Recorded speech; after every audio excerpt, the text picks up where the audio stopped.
Oi, Fátima, minha prima, tudo bem? Voltamos com o nosso 10 perguntas, hein? 2 semaninhas de férias, voltamos aqui e já vamos falar sobre montanhismo hoje com o nosso grande amigo Carlos Santalena. Já vamos chamar o nosso convidado que já está aqui com a gente. 2 minutinhos aqui, vamos curtir essa linda trilha sonora Delivery do nosso grande amigo Jomar, lá de Salvador, um produtor musical da melhor qualidade que nos presenteou com essa linda trilha sonora Delivery. Vamos lá.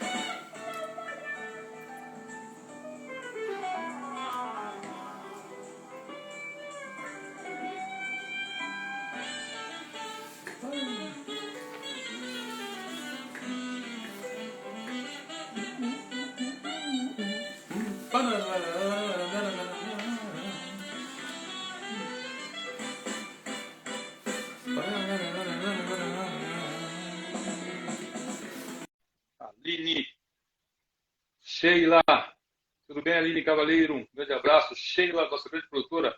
Boa noite, gente. Estamos começando com mais um 10 Perguntas aqui pelo @10 Perguntas e hoje a nossa live entrevista. E entrevista live é com o proprietário e guia de montanha da Grade 6 Expedições, Carlos Santalena. Tudo bem, Carlos? Boa noite. Fala, Augusto, tudo jóia ou não? Tudo jóia, tudo tranquilo. Põe um pouquinho de luz, é que tá um pouquinho escuro. Tá para colocar um pouco de luz, né? Pior que aqui é um pouco mais complicado, que eu não tenho muita luz aqui dentro desse quarto. Não tem problema, não tem problema. O importante é que vamos falar aqui um pouco do seu trabalho à frente da Grade 6 Expedições e ficamos aqui, eu José Augusto, em nome dos 10 Perguntas, agradeço a oportunidade de você estar aqui com a gente no mês de aniversário, primeira entrevista no mês de aniversário do 10 Perguntas e coincidentemente, há um ano atrás falamos sobre montanhismo, foi a nossa primeira entrevista, graças a vocês que fizemos aquela entrevista, no qual você solicitou alguns vídeos, o 10 Perguntas prontamente esteve com você, mandamos os vídeos aí de sucesso para a pessoa para a pessoa conseguir conquistar o objetivo de subir o Monte Everest, não é isso? Então, mais uma vez, muito obrigado por estar aqui com a gente. Eu que agradeço aí mais uma vez a oportunidade de poder bater um papo contigo por aqui. Maravilha. Bom, vamos fazer jus ao programa 10 Perguntas. Carlos, conte um pouco aí sobre as suas origens, como começou, a influência de infância para chegasse a esse ponto hoje de ser um grande guia de montanhas dentro da Grade 6 Expedições.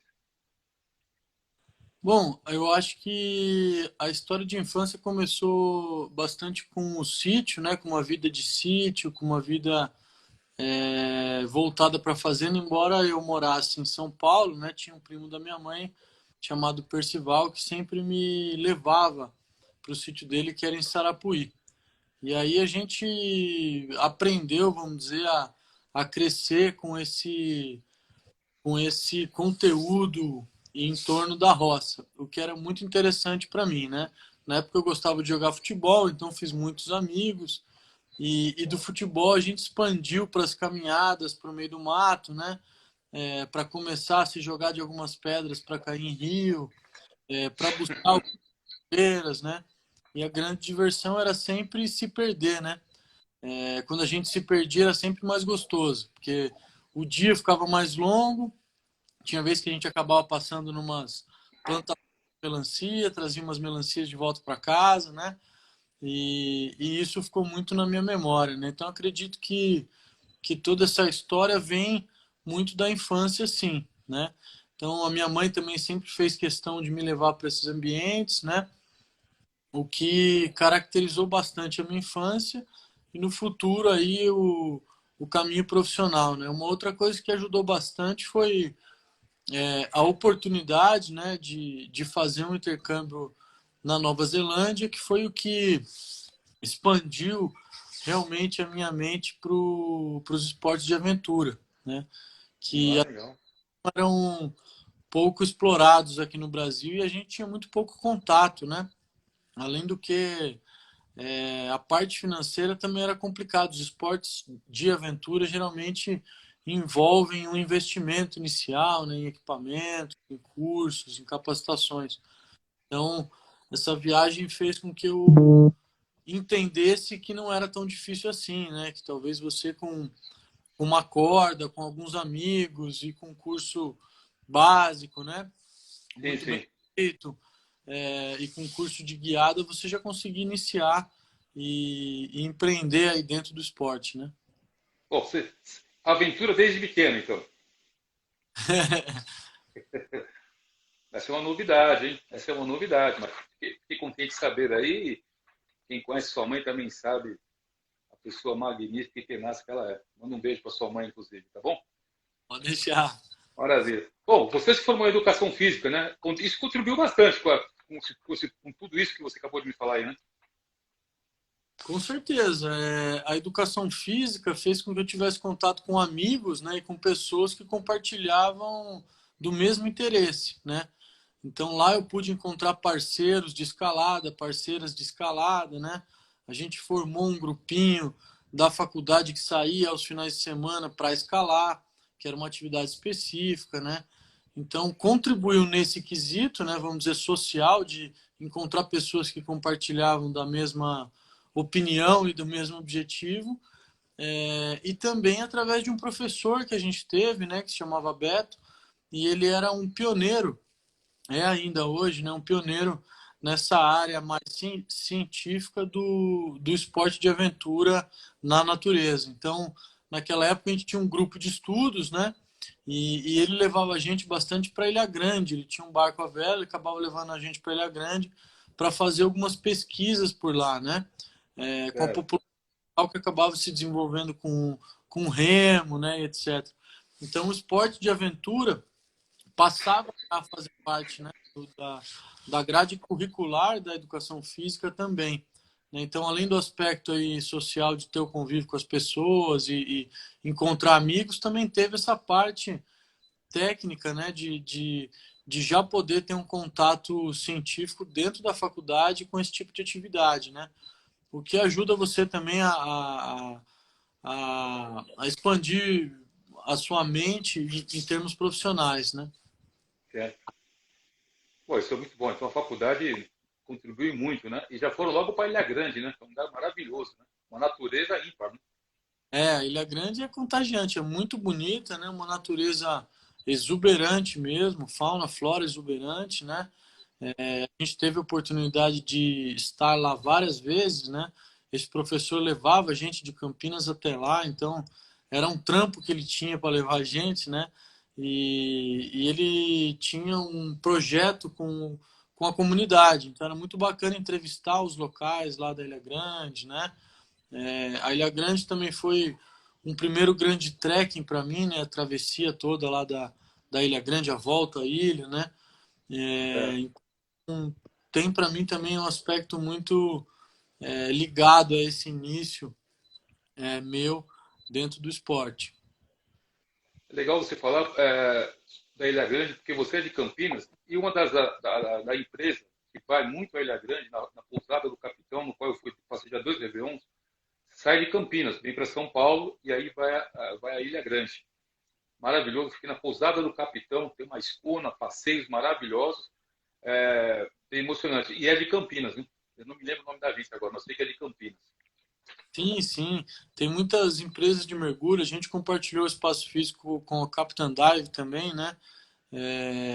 E eles fazem saídas, vamos dizer, quase todo o mês para Ilha Grande, né?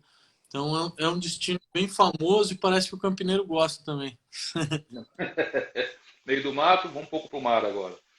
A empresa Grade 6, como surgiu e como você começou a trabalhar com montanhismo?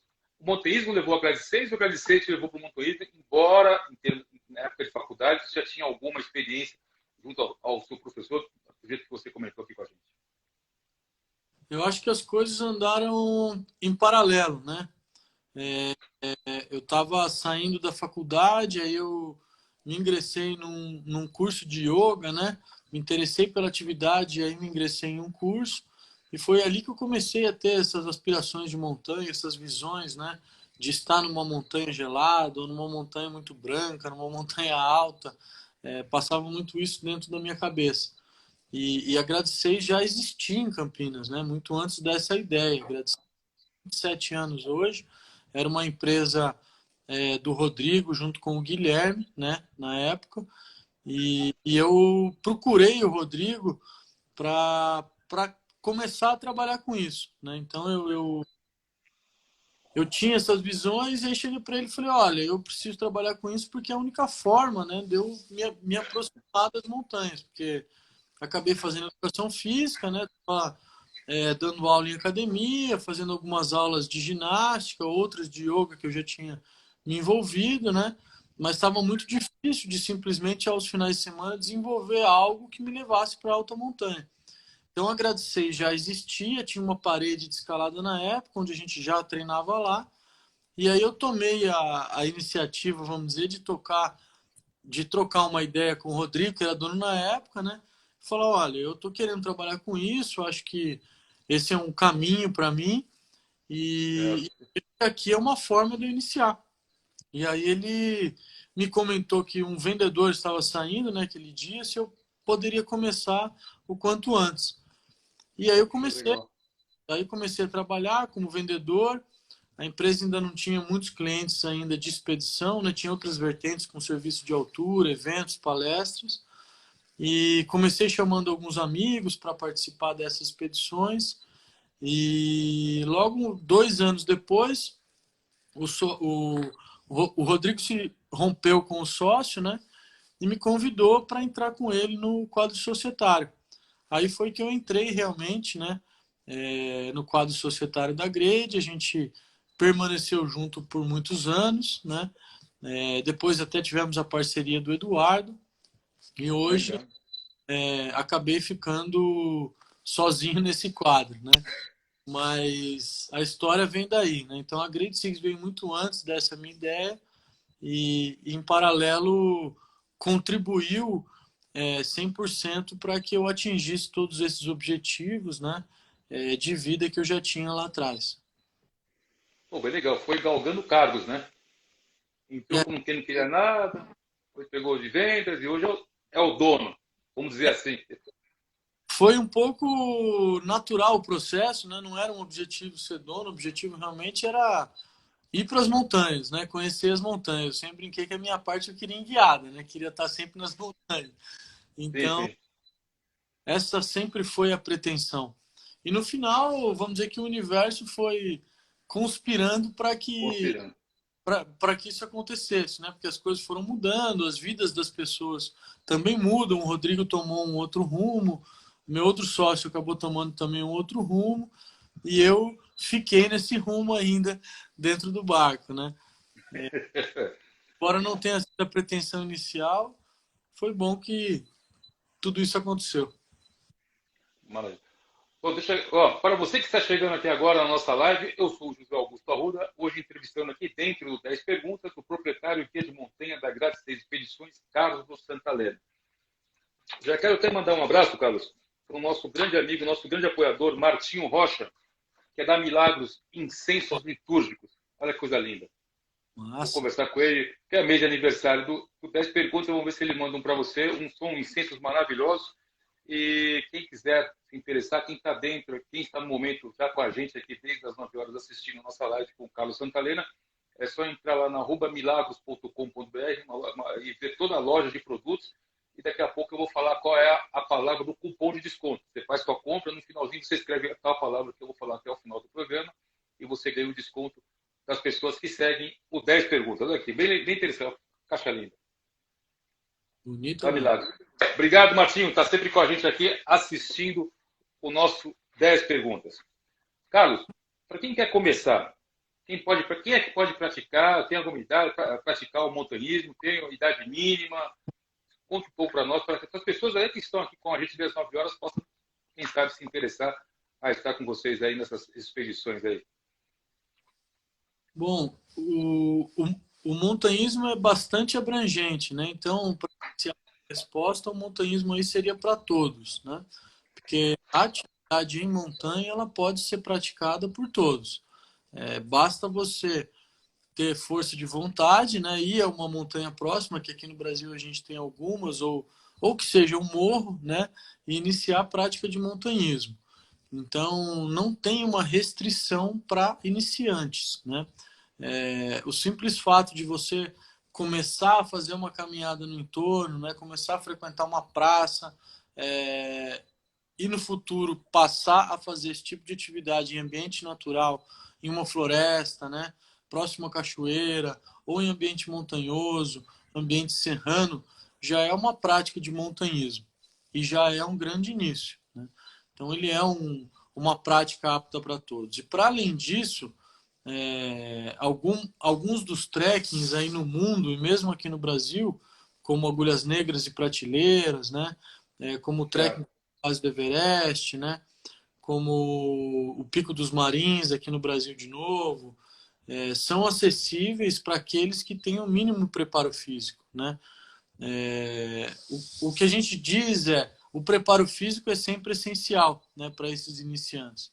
Então sempre estar em atividade física é importante para você não deixar de desfrutar o que a montanha tem para te mostrar, né? Porque você chega lá muito cansado, acaba se estressando demais no caminho, gasta muito tempo e não desfruta daquele tempo que você poderia estar desfrutando lá quando você está lá em cima na montanha, quando você está fazendo sua caminhada, né? Então o montanhismo ele é acessível para todos, né? E ele vai, obviamente, como todo esporte, tendo sua graduação evolutiva, né? Você começa fazendo essas Sim. caminhadas, depois você se interessa em paredes verticais de rocha, depois você se interessa em grandes paredes de rocha, depois você se interessa em algumas paredes de gelo, depois você vai se interessar em montanhas de grande altitude, até você galgar montanhas pelo mundo afora, né? E hoje na Grade a gente faz todo esse processo com a pessoa, né? Desde o início, desde a preparação física, a preparação técnica, os testes de altitude feitos aqui pela América do Sul, até a pessoa galgar as maiores montanhas do mundo que estão lá no Himalaia. Eu tô vendo aqui na live, tem uma mocinha, a Luciana Menassi, é isso? Você comentou sobre custos, é caro, quanto custa, quer dizer, não dá para. Você deu vários exemplos, né? Montanhas, paredes, até chegar às mais altas, né? Lógico, todas elas têm o seu custo mínimo. Dá para ter dar passar uma noção mais ou menos desses custos para nós? Tá sim. Primeiramente, um abraço aí, Luciana. Valeu. Valeu por estar acompanhando aí e mandar também a pergunta. É... Varia muito o valor, né? Ou seja, um curso de escalada em rocha hoje, que é um final de semana com toda a estrutura, equipamento técnico, corda, tudo envolvido, custa R$ 920, por exemplo, né? Com todos os equipamentos incluídos e o que vem ao caso, né? Apostila, aula teórica e aula prática, que seriam Andradas. Uma atividade no Agulhas Negras e Prateleiras, né, em Itatiaia, gira em torno de R$ 970, né? Então, para você passar um final de semana na região de Itatiaia, fazendo no sábado uma montanha e no domingo outra montanha, sendo uma delas a quinta maior montanha do Brasil, né? Depois a gente Bolívia, que já é aqui América do Sul, o custo é um pouco mais alto, você vai gastar em torno da parte terrestre de uns US$ 1.800, mais ou menos, né, para se fazer essa atividade. Depois a gente pode pensar em Aconcagua, que ainda é Argentina, América do Sul, já é uma expedição bem mais cara, são 20 dias de expedição que custa US$ 4.500, mais ou menos, né? E aí, se a gente falar em Everest, por exemplo, que é a maior montanha do mundo e também mais cara hoje, né, comercialmente falando, você vai gastar US$ 43.000, o que já é um valor altíssimo para uma expedição, né? O que seria a expedição para o Everest. US$ 43.000? Então pode ir de R$ 920 para você começar, né? Ou fazer uma primeira escalada, inclusive se interessar pela escalada em rocha. E você pode ir até uma escalada que custe isso. Eu já estava me empolgando até o Itatiaia, daí para frente já comecei a desistir. Tem Oi? a realidade é um pouco longe, né? A gente, pelo menos para mim, também era muito longe e atualmente cada vez mais complicado, né? Do ponto de vista financeiro e certamente um dos grandes desafios aí para quem busca esse tipo de expedição, né? O grande desafio é também se organizar financeiramente para conseguir, né, levantar esse recurso, né? Ao longo do tempo, ao longo dos anos que você se planeja. Então, certamente, dificuldades para quem tem esse interesse.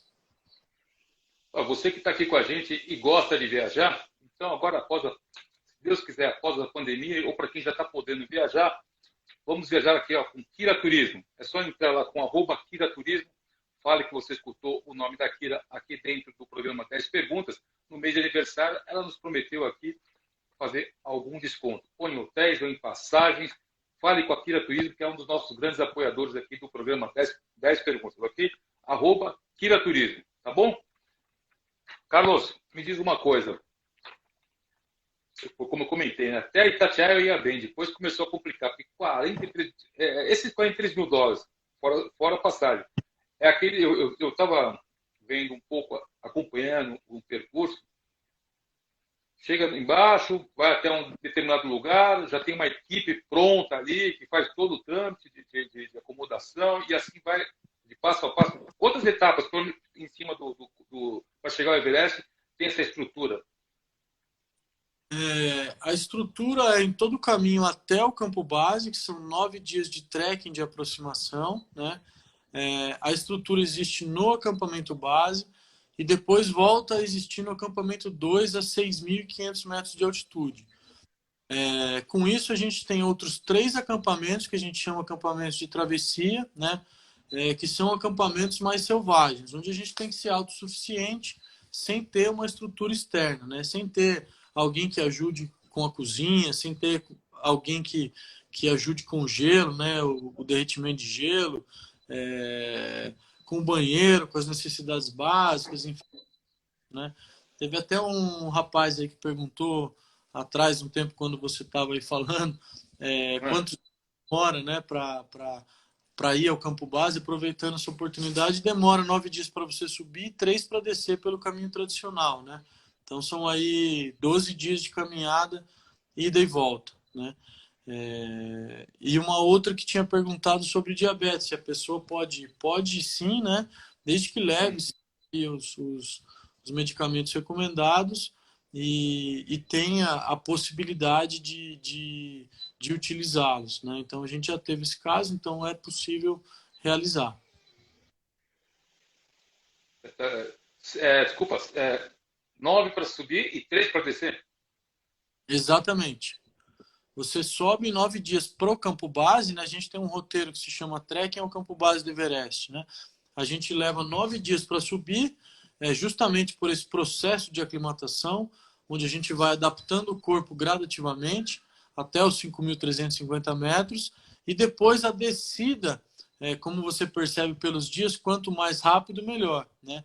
E como a gente parou em alguns vilarejos 2 noites e subiu e desceu, a gente consegue se aclimatar melhor em 9 dias. E a descida a gente faz ela de forma direta, por isso que dá 3 dias de descida. Entendi, entendi. Para o cume já é uma outra cidade, né? Para o cume, isso eu estou falando só para chegar no campo base. Para o cume são 2 meses de expedição, então são 9 dias de subida, depois mais 1 mês no campo base se aclimatando.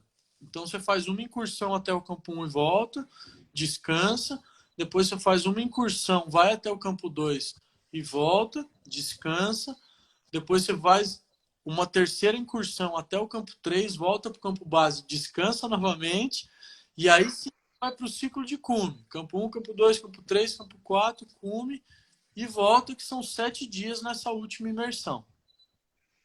Então, o total, saindo do Brasil e voltando ao Brasil, são 2 meses. 3 meses? 2 meses. 2 meses, exatamente. Comente um pouco sobre esse desafio de escalar os 7 cumes. E você é o sul-americano mais jovem a escalar, completar esse projeto, é isso mesmo? Isso. 7 cumes é a maior montanha de cada continente, né? Então, não tem. Mas quem criou o projeto é um americano, então a América está dividida em 2, tem a América do Norte e a América do Sul. Depois a gente tem, respectivamente, a Antártica, né? E o Polo Norte, que eles consideram ser o Alasca, tá? Que ainda não está no polo, mas é a maior montanha da América do Norte. Depois a gente tem a Oceania, a Europa, que é representada pela Rússia, a África pela Tanzânia, né? o Nepal pelo Everest, que é a maior do mundo, e aí completa-se o projeto das 7 montanhas, né? Que seriam elas aí o Monte Aconcagua, na América do Sul, o Monte Denali no Alasca, né? Que é a América do Norte, o Elbrus, que é na Rússia, o Kilimanjaro, que é na África, o Carstens, que é na Papua, o Vinson, que é na Antártica, e o Everest, que é no Nepal. Acho que eu não esqueci de nenhum. Eu marquei aqui o Everest 8.800, o Kilimanjaro 5.800, Elbrus 4.800, Isso. McKinley, é isso? 6.100. Exato. E depois tem outro aqui, que minha letrinha, infelizmente, não vai estar me ajudando. Annapurna, é isso mesmo? No Nepal, que é 8.000. O Annapurna ele não é parte dos 7 cumes, ele é parte das 14 maiores montanhas do planeta que está lá no Nepal também. 8.000, hein? Ave Maria. 8.000 metros também. São 14 montanhas acima de 8.000 metros no mundo, né? Todas elas estão na Cordilheira do Oriente, que a gente chama de Himalaia, Karakoram, né? A parte do Paquistão, e o platô tibetano, que tem mais algumas também. Então, elas estão divididas todas entre esses 3 países. O Everest é o maior? 8.800? Isso, 8.848, o Everest é o maior deles. 840. Ave Maria. É um belo trabalho, vocês estão de parabéns e com certeza muita coragem. O Martinho Rocha está perguntando, e na Europa? Você acabou de comentar, na Rússia? Na Não, desculpa. Rússia, né, eles dividiram a Europa em Europa Oriental e Europa Ocidental, né? Considerando a Europa Oriental, na qual a Rússia pertence, a maior montanha é o Elbrus, com 5.642 metros. A maior da Europa Ocidental, que seria o Mont Blanc, tem 4.810. Então ele está aí 800 metros mais baixo que o Elbrus. Por isso, o Elbrus na Rússia é considerado a maior montanha da Europa.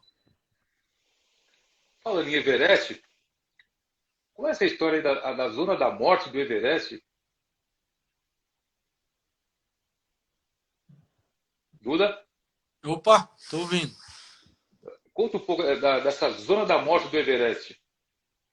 Tá. A zona da morte, né, ela é considerada a partir dos 7.500 metros de altitude, mais ou menos, e ela é considerada morte por não existir uma explicação ainda científica, né, se a fisiologia humana consegue se adaptar àquela altitude, né? A gente sabe que a fisiologia humana consegue chegar a 5.000, 6.000 fazendo um processo de aclimatação, como a gente comentou, né? Mas a partir de 7.500 isso ainda é desconhecido, né? O que se sabe é que muitos seres humanos tentaram, alguns deram certo, outros não deram certo, né? Passando dessa zona sem o auxílio de oxigênio suplementar. Então, quando a gente fala em zona da morte no Everest, a gente fala que é o ponto onde a gente passa a utilizar o oxigênio suplementar, né? Aquilo que a nossa fisiologia não consegue suprir naquela atmosfera de ar rarefeito. Então, por isso que ela é caracterizada zona da morte. Então, quanto a gente mais sobe, né, a pressão lá em cima é mais baixa e o ar fica mais rarefeito. Então, quanto mais a gente sobe, 7.500 já é o extremo, né, dessa subida, já é algo bastante elevado, o ar rarefeito já é extremo. E dali para cima é como eu disse, o que se sabe é que algumas fisiologias podem ir e voltar sem oxigênio, né, e voltarem vivas e contarem a história, e outras que vão e não voltam, né? Então, não existe ainda uma comprovação, é tudo muito teste. E pela quantidade de pessoas que realmente conseguem superar, né, a zona da morte, chegar no cume de uma montanha de 8.000 sem oxigênio, são poucas, leva a gente a entender que realmente a grande maioria das pessoas vão ter muita dificuldade para tentar realizar um feito como esse, por exemplo. Tem uma pessoa que fez uma pergunta aí na nossa live, o grau de dificuldade para o K2. O grau de dificuldade, quando a gente fala em montanhas como essas, né, eles são divididos em em algumas etapas, né? A gente pode dizer que o K2 ele alcança o máximo da dificuldade da escalada de alta montanha e gelo, né? Que seria hoje um AD+, um D+, no caso desse tipo de escalada, né? Onde envolve aí a complexidade técnica, né? Onde envolve aí a complexidade do ambiente, do controle do ambiente, né? Porque é muito hostil. E no caso do K2, muitos canais de avalanche próximos, né? O que pode atingir a rota, né? Então, certamente é uma montanha de bastante dificuldade. Dentro dessa categoria, um D+, um AD+. Entendi. Bom, para você que está chegando aqui agora na nossa live, eu sou o José Augusto Arruda e estou entrevistando aqui dentro do 10 Perguntas o proprietário e guia de montanha da Grade 6 Expedições, Carlos Santalena. Tem várias perguntas aí, depois com calma eu vou pedir para as pessoas aí mandarem para o e-mail 10perguntasentrevistas@gmail.com, a gente possa passar isso para o Carlos Santalena. Deixa eu mandar um grande abraço aqui para o nosso grande amigo Douglas, que é mais um dos nossos apoiadores da Conexão Américas. Quer saber de tudo sobre visto para americano, para turismo, para moradia, qualquer tipo de visto, entre em contato com @Conexão Américas e fale com o Douglas. Ele é um dos nossos grandes apoiadores aqui do 10 Perguntas. Um grande abraço também para a Luciana, para o Luciano e para a Priscila, da Viplas Vidros. É só entrar no site aqui, www.viplasvidros.com.br. Neste mês de aniversário, nós estamos aqui fazendo uma parceria com todos os nossos apoiadores. Quem sabe não, teremos aí novidades aí ao longo do mês, com descontos e premiação para vocês que seguem o nosso programa 10 Perguntas. Eu também, um minutinho só, Carlos, eu quero também já mandar um grande abraço, que hoje chegou aqui um presentinho maravilhoso da nossa grande amiga Janete. Ainda não enchi a bola dessa bola aqui não, uma bola de basquete, que a Janete, a grande armadora da seleção brasileira e campeonista tanto no Brasil como fora, foi 4 vezes campeã da WNBA dos Estados Unidos. Ela nos mandou aqui o nosso primeiro presente aqui, presentinho maravilhoso. Muito obrigado, Janete. Será muito bem guardado. Vou encher aqui. Fábio Cury, vamos fazer 2 contra 2, eu e você, hein? É isso, Carlos. Temos que agradecer nossos apoiadores. Sem eles, a gente não chega a lugar nenhum, não é verdade? Você sabe muito bem disso. Apoiadores e patrocinadores são muito importantes aqui com a gente. O Martinho perguntou qual foi o maior desafio que você já enfrentou. E já com essa pergunta, em contato com diversas culturas diferentes, o que você traz em todos esses ambientes como lição de vida? Bom, eu acho que é uma das maiores lições de vida que a gente tira de tudo isso é que as pequenas coisas da vida são as que importam, né? A gente aprende a dar valor a tudo que os olhos praticamente não veem aqui, né? Um banho, uma privada, por exemplo, um papel higiênico à mão, uma água em estado líquido, um fogo fácil de fazer, fácil de ligar, né? Fácil de acender. O sabor de uma fruta, o contato com as pessoas que você ama, né? Então, eu acho que o maior ensinamento é esse, né? Você tornar a vida tão intensa quanto é na montanha, aqui embaixo, quando a gente retorna para a vida cotidiana e consegue ter essa percepção, né, das coisas da vida com toda a intensidade que elas merecem, né? Acho que essa é a principal lição. Quanto aos maiores desafios aí que o Martinho pergunta, eu costumo dizer que os maiores desafios para mim foram em montanhas aqui pelo Brasil, ou mesmo em primeiras incursões aqui pela Argentina, às vezes que a gente ia para escalar nos arenales, né, e ainda não tinha todo o conhecimento técnico e acabava se aventurando em algumas vias mais complicadas sem ter todo o respaldo técnico e todo o conhecimento necessário, né? Então, me lembro de uma vez que nós dormimos no cume de uma agulha lá na Argentina, né? Chegamos no cume já à noite, não era previsto, era uma via de 6 cordadas e a gente acabou se perdendo e acabamos nos enrolando em 60 metros de corda nesse cume, né? Para não ficar hipotérmico e poder voltar no dia seguinte. No dia seguinte a gente estava realmente assim esgotado e eu realmente naquele dia pensei se eu ia conseguir chegar no acampamento, né, ou próximo do rio, que é onde ia ter água e um pouco de alimento, né?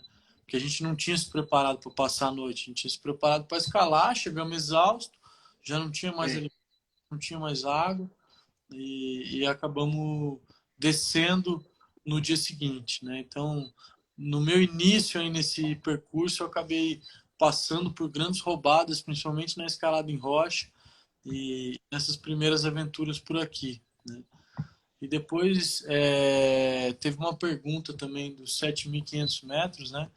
Se a gente tem muita dificuldade a partir dos 7.500 e tudo vai depender do objetivo, né? Se o objetivo é fazer um 8.000 sem oxigênio, você tem que programar uma aclimatação até os 8.000 mais ou menos. Então, isso diz que você provavelmente tem um ciclo a mais e se sinta muito melhor a 7.500. Como eu pude experienciar, por exemplo, em 2013, ou mesmo esse último ano. Diferente do que quando você já prevê a utilização de oxigênio precoce, né, um pouco mais adiantada, aí sim você faz ciclos de aclimatação um pouco mais curtos e rápidos, e quando você Sim. chega em 500, você acaba sofrendo mais, né? Então, tudo depende de como você programou seus ciclos de aclimatação. Se você está bem aclimatado e programou um ciclo longo, é possível passar bem a 7.500 metros, né? Passar bem, eu digo, é relaxar à noite, se alimentar adequadamente e conseguir hidratar. Não é ter uma noite como se fosse em casa. Carlos, eu estou recebendo aqui, a minha produtora Sheila está me perguntando, você comentou ali de quem quiser começar, começa aqui devagarzinho, uma montanha, por R$ 900, assim vai que vai, até chegar a essas mesmas expedições. Uma pessoa que chega, que se diz já preparada, é feita alguma avaliação, tanto médica como clínica, do modo geral, para eu estou preparado e quero ir com vocês, porque é um risco muito grande, né? Essa pessoa que está preparada, né, a gente segue um pré-requisito de 5 passos. Então, primeiro, ela está bem preparada fisicamente, isso tem um laudo médico também ao final de tudo. O segundo passo é estar preparada tecnicamente, que é o curso de escalada em rocha. O terceiro passo é estar preparada tecnicamente no gelo, que seria o curso de escalada em gelo, que é na Bolívia. O quarto passo é cumprir toda a experiência de montanhas necessária prévia, que seria o Equador, que são 4 montanhas em 12 dias. Depois disso, fazer o Monte Aconcagua, que seria o quinto passo, que a gente chama de teste psicológico, né? E teste de altitude. Então, pela localização geográfica do Aconcagua, a gente consegue chegar à conclusão de que se a pessoa chegou ao cume a 6.961, 62, por exemplo, ela tem condição de chegar à zona da morte do Everest a 7.500 sem o auxílio de oxigênio suplementar, que é o que a gente já prevê por expedição. Então, Certo. a pessoa tem que ter cumprido esses 5 passos, seja com a gente, seja com outra agência. Eu não posso exigir sempre que essa pessoa chegue e já tenha feito tudo comigo, como já existiu, né? A grande maioria faz tudo comigo porque começa desde o primeiro passo, e outros que não, né? Que já chegam com alguma certa experiência e a gente acaba averiguando essa experiência deles, né? Em mais uma que a gente promova juntos, né? Ou seja, a pessoa falou que fez isso, que fez o curso tal, que tem o É. conhecimento de altitude, então a gente leva para um test drive, vamos dizer. E aí, se a pessoa não passar, a gente vai lapidando aqueles pontos detectados que ainda são falhos, né? Mas para o Everest, a gente não leva ninguém que não tenha feito ou esses 5 passos conosco, né? Ou que tenha feito esses 5 passos com outra agência, com outra pessoa, e que passe por esse test drive, vamos dizer, técnico. Isso na questão do Everest, tá? E aí cada uma das outras montanhas vai ter a sua especificidade. Se é uma montanha que se alcança o cume através de um trekking, é só altitude e dificuldade, então a pessoa tem que estar bem preparada fisicamente e talvez fazer uma montanha de baixa altitude primeiro. Então, cada montanha vai ter a sua especificidade. No caso do Everest, são esses 5 passos que eu comentei contigo, né? A pessoa é um pré-requisito obrigatório hoje. tá? Além dessa avaliação médica que você comentou. Porém, a avaliação médica, ela, para a gente, ela não tem tanta valia assim, porque ela só vai realmente atestar que a pessoa tem condição de praticar uma atividade. Dificilmente um médico, né, vai te dar um laudo para que, não, você está apto ou não a subir o Everest. Ele vai te dar um laudo dizendo que a sua saúde está bem, que você se encontra em boa saúde, né? Seja cardiovascular, seja cerebral, seja o que quer que seja, né? Então ele vai te dar um laudo médico, o que não é um laudo técnico sobre escalada. Então para a gente é muito mais importante esses aspectos da experiência que a gente teve com essa pessoa, né? Entendi. Agora, deixa eu fazer uma pergunta, Carlos. Do primeiro, chegando, por exemplo, vou falar do Everest, né, que foi o que está mais marcante aqui comigo.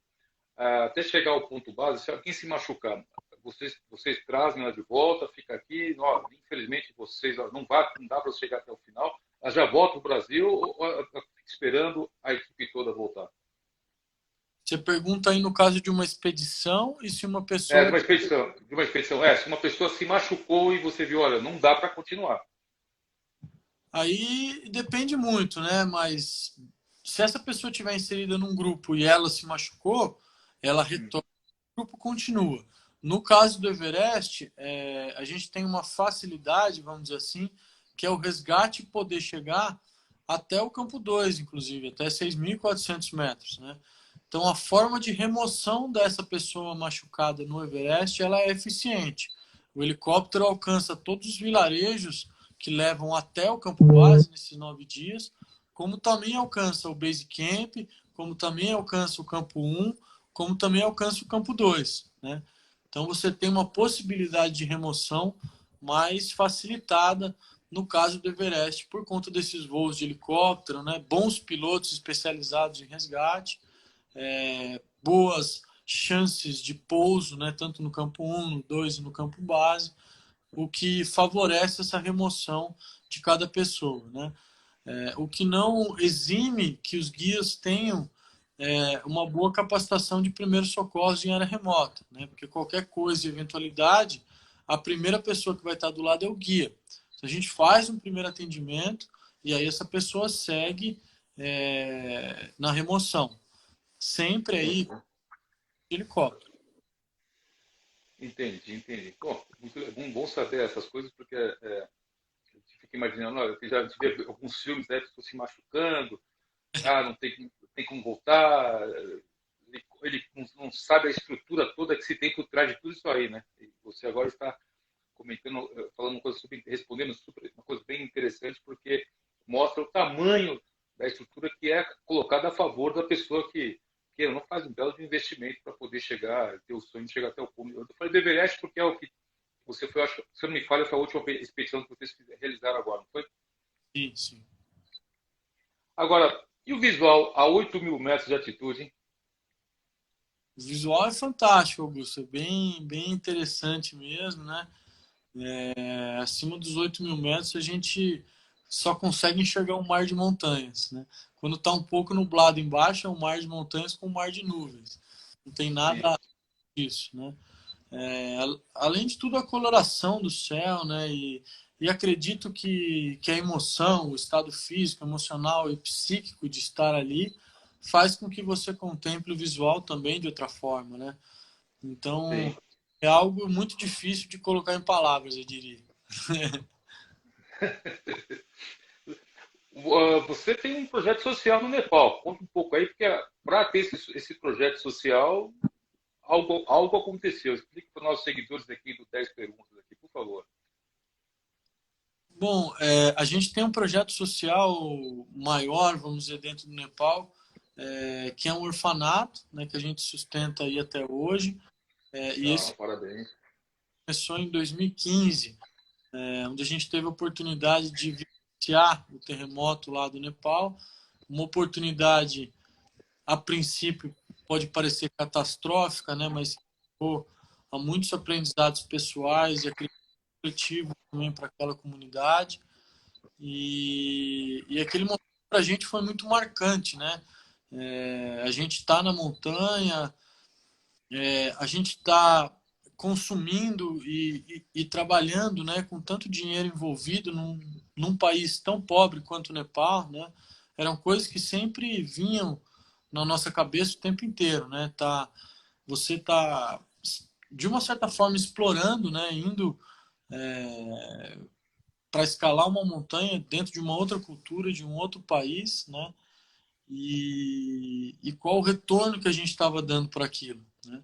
Qual o retorno que a gente estava realmente gerando para a comunidade, além de fazer simplesmente uma expedição, vamos dizer, sustentável, né? Pagando bem os Sherpas, pagando bem a comunidade local, desenvolvendo, né? E aí em 2015 veio esse terremoto, foi quando foi uma grande oportunidade da gente falar, bom, o que a gente está fazendo aqui mesmo? E entender que o nosso propósito lá no Nepal, que foi um país que a gente acabou voltando aí inúmeras vezes, até perdi as contas quantas vezes foi para o Nepal já, e a nossa missão realmente era esse contato mais social, né? O terremoto foi o estopim para que a gente pudesse perceber isso, né? Se tocar de que a gente estava ali para fazer algo a mais. Tanto é que depois do orfanato, do terremoto, surgiram vários outros projetos pontuais, sociais e pontuais, né, dentro do país. Mas esse basicamente veio logo após o terremoto, as pessoas estavam evacuando o país, indo embora. A gente tinha um pouco de capacitação, né, de primeiros socorros, a gente tinha um pouco de contato com o pessoal que era do Brasil. Eu falei, bom, a gente não vai embora, porque já estamos aqui, era para a gente ficar 2 meses e ficamos 15 dias de expedição. Então, o que a gente pode fazer? Vamos voltar pelos vilarejos, entrar em contato com aquelas pessoas que a gente já conhece, ver o quanto foi afetado, porque tem gente no Brasil que gostaria de ajudar, que conhece também essas pessoas. E a gente vai ser uma ponte, né, de direcionar esse recurso financeiro que quer vir do Brasil diretamente à pessoa e aplicar diretamente ao que é necessário. Então, a gente acabou refazendo 3 casas, né, ao longo do percurso de volta. E depois, quando chegamos em Katmandu, a gente já conhecia esse orfanato desde antes. Aí resolvemos realmente adotar aquelas crianças como um todo, com o recurso que a gente tinha, com os padrinhos que já tinham interesse aqui do Brasil. Então, por isso que eu digo, né, de uma, vamos dizer, tragédia, surgiu Sim. grandes insights desse lado social para nós. Acho que dentro do Nepal também, muitos outros insights foram gerados, né? Embora tenha sido uma catástrofe inesquecível para todo mundo que vivenciou, né? E realmente é um país muito sofrido, né? A gente não é tão diferente aqui no Brasil, em alguns cantos aí do Brasil, principalmente, mas o Nepal realmente também é um país muito sofrido, né? Bastante pobre economicamente, e naquele momento de perda era extremamente sensível que a gente fizesse algo, né? E foram mais de 15 mil mortes, se não me engano, né? Então várias crianças acabaram ficando órfãs Poxa. nessa história toda. Hoje em dia essas crianças são todas adolescentes, eles me mandam foto todo mês, a gente tem um grupo desses padrinhos, então todo mês a gente alimenta esses grupos de WhatsApp. Outras já foram adotadas pela mesma iniciativa do orfanato e o projeto continua de vento em popa, graças a Deus. Aí. Carlos, você falou os padrinhos, aí comentou todos os padrinhos. Pessoa física ou pessoa jurídica? Se quiser falar sobre eles, por favor, comentar sobre eles. Eram todos ex-clientes nossos que viajavam com a gente, que sensibilizaram com a causa também e que acabam apoiando esse orfanato. Então, cada um hoje ajuda com o que pode. A gente começou com uma quantia de R$ 400 por mês, que na época era mais ou menos $100, $150 que cada um conseguia dar. Hoje a gente já diversificou, então tem gente que ajuda com R$ 50, tem gente que ajuda com 100, tem gente que ajuda com o que pode, tem gente que faz um depósito anual e também ajuda. A gente fez com que o projeto crescesse com essas iniciativas, né? E outros também acontecessem, né? Tem um outro muito interessante, que é o da água também na Vila de Panauti, porque lá ainda as mulheres, né, principalmente as mulheres, descem até o rio mais próximo, né, e trazem água de balde para casa, né, para cozinhar, para tomar banho e para lavar louça. Então elas têm que fazer geralmente 3 ou 4 viagens, uma de manhã, uma na hora do almoço e uma no final da tarde. Então, a gente acabou levando 2 grandes caixas d'água, né? Esse é um vilarejo de 100 pessoas. E essas 100 pessoas, pelo menos, as mulheres das famílias não têm que descer mais a montanha inteira para buscar água de balde lá no Rio, né? Então, foi super interessante porque elas ficaram assim extremamente gratas também, né? E era um serviço único, exclusivo delas, né? Dentro da cultura nepalesa, a mulher acaba tendo algumas funções e às vezes muito mais pesada que a dos homens, né?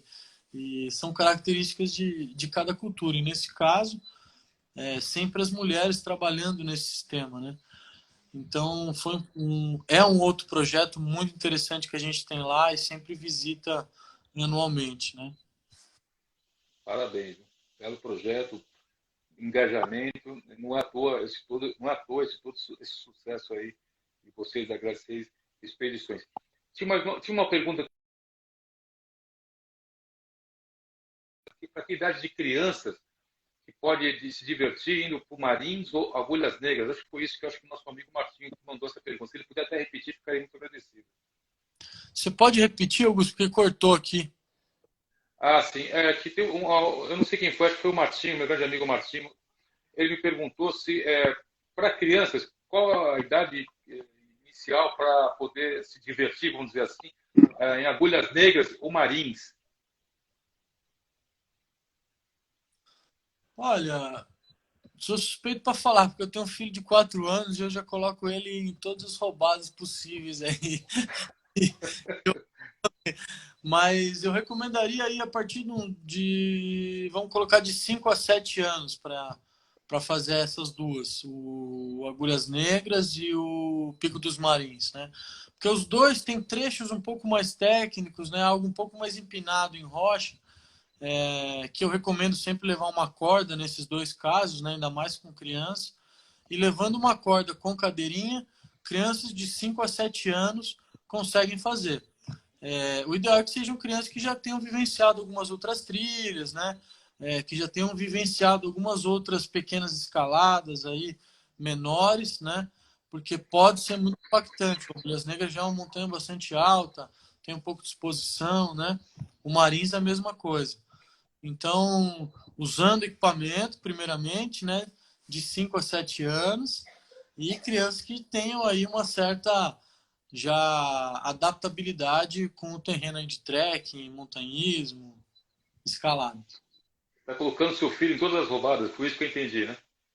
Todas ainda não, mas algumas já. Quer dizer, você aprendeu pelo amor, pelo esporte, e o seu filho vai aprender pela dor, né? Porque Tá, pela dor, eu não quero escalar com você, tá maluco. Estou brincando, estou brincando, estou brincando. Antes de formular aqui a nossa 10ª pergunta, deixa eu mandar um grande abraço aqui para o nosso grande amigo, também parceiro, Cachaça Tio Bento. Olha, parece quem está lá no Nepal. Aí, ó, Cachaça Tio Bento, do meu grande amigo Marcelo. Foi. Cachaça Tio Bento. É só entrar lá na rede social, @Cachaça Tio Bento, fala com o Marcelo, ele entrega em todas as regiões da cidade de São Paulo. Bem legal. Começou aqui devagarzinho, está crescendo aqui dentro da gente. Um grande parceiro nosso. E mandar um grande abraço para a Áurea, nossa grande amiga da Elo Pousada, que fica a 100 quilômetros de São Miguel do Gostoso. Não, desculpa. Fica em São Miguel do Gostoso, a 100 quilômetros de Natal, no estado do Rio Grande do Norte, onde diz que o vento faz a curva. Um belo lugar para se visitar. São Miguel do Gostoso, Elo Pousada. Carlos, poxa, todo mundo fala, tudo que é bom dura pouco, mas fico muito contente que você está aqui com a gente. Eu quero fazer aqui a última pergunta aqui. Primeiro, todos os contatos e aquelas pessoas também que querem contribuir para esses seus projetos sociais e as suas considerações finais aqui. E muito obrigado por estar aqui com a gente. Eu que agradeço aí mais uma vez, Augusto, de poder divulgar o nosso trabalho, de poder falar um pouquinho sobre o montanhismo. É sempre um prazer para mim.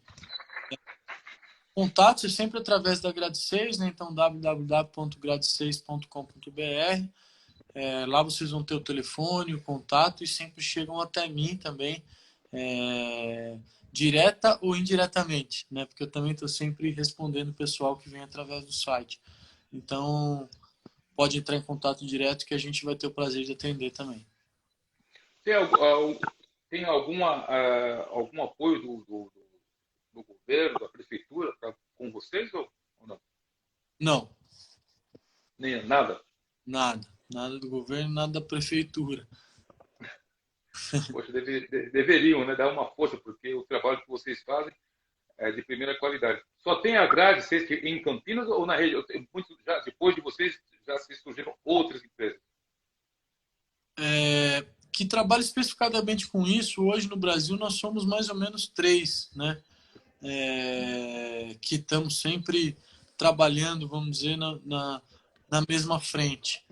E atendemos o Brasil inteiro. Né? Embora a gente esteja com a sede e também é sempre online, a gente atende o Brasil inteiro. A Pisa Tracking também é em Campinas, né? Isso. A Pisatrec é uma grande parceira nossa, né?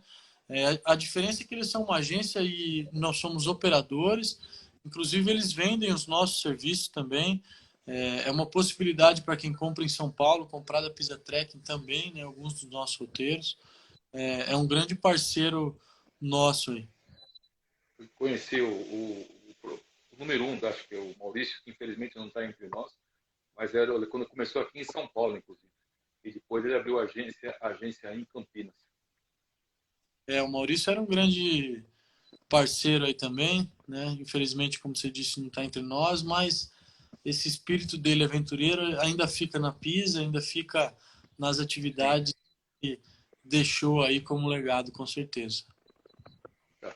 Antes de me despedir do nosso grande amigo Carlos Santalena, quero mandar um grande abraço também para o pessoal de Salvador, do Rio Grande do Sul, que sempre mandam mensagens, dando opiniões sobre a melhor forma de estarmos sempre trazendo para vocês novos conteúdos, né? Graças a Deus, é o que eu sempre falo, o 10 Perguntas ainda não é cheio ainda de seguidores, está caminhando paulatinamente, mas tem, graças a Deus, desde o dia 20 de agosto do ano passado até agora, estamos aí com diversos conteúdos e sempre agradando a todos.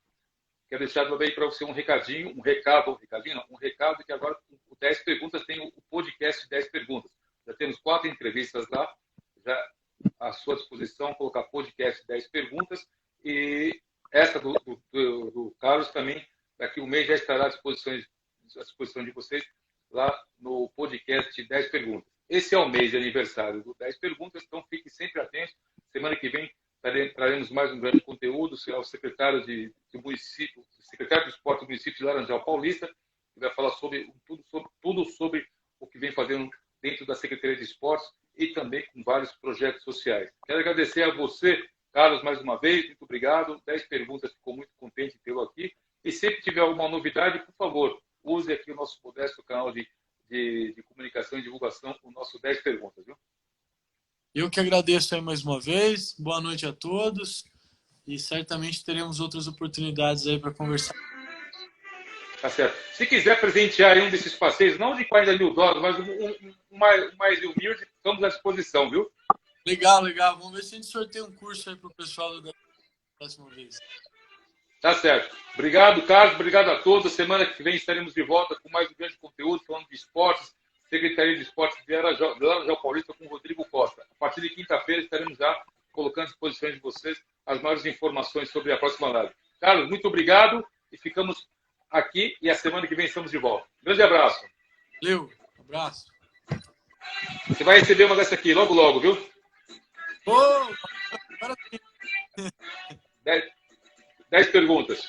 Tá bom? Grande abraço a todos. Semana que vem estamos de volta. Obrigado a você, minha prima Fátima,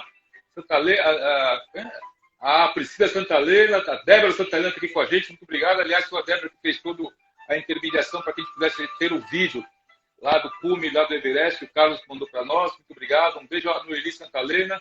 Tá certo? Débora, corta o doce, mas o carboidrato líquido não, por favor. Tá bom? Uma brincadeira. Um beijo a todos. Semana que vem estamos de volta. Esse é o 10 Perguntas. Perguntas inteligentes para respostas surpreendentes. Um grande abraço a todos.